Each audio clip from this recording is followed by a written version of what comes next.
So here we are on part 2 of not complaining. Hi, my name is Patty, and I have my YouTube channel about finding those unloving, unconscious parts of us and change them into loving and conscious so we can have a more loving and conscious world.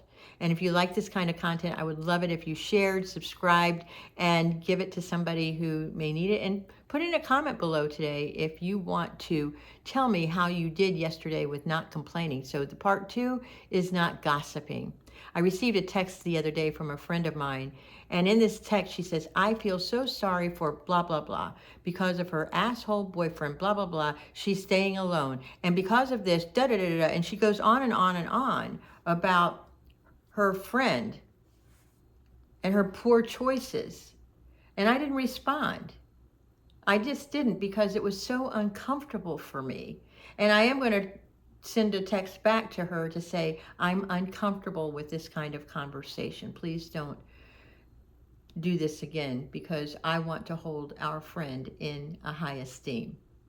Another friend has this really big habit of, when she sees me, that she cannot stop talking and complaining about a particular person or place or thing. And it will go on for days. Like, I spent an entire weekend with the constant complaining, and I was just being too nice.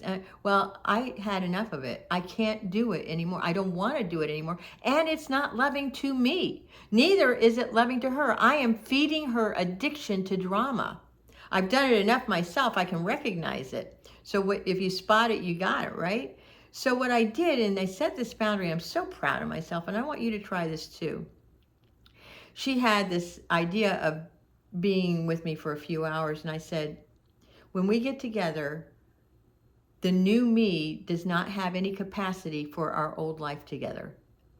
Who I was as a victim, who I was as somebody who is always complaining, I am not that person. I want to know who you are.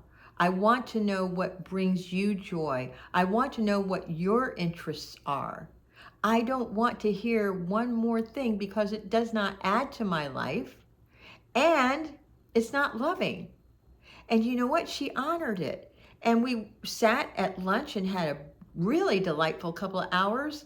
And we got to explore other things rather than tearing other people down.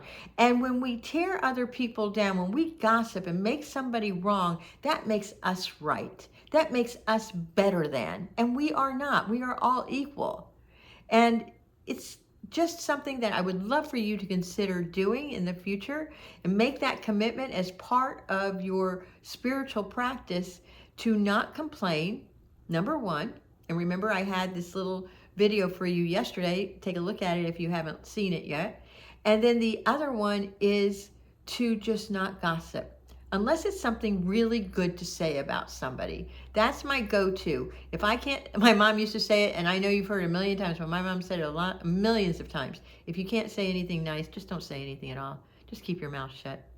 And again, if you like this kind of content, please like and subscribe. And I wish you a beautiful, beautiful new year. I wish you blessings and all the possibilities that are in the universe. And that I want you to remember that life happens for you. And if you have that mindset that life happens for me and not to me, that there is a lesson here for me in this moment that I'm resisting, then you are on your path to mastery. Thank you so much for joining. I love you. Put a comment below if there's something you want to share about what you are doing to stop your complaining. I love you.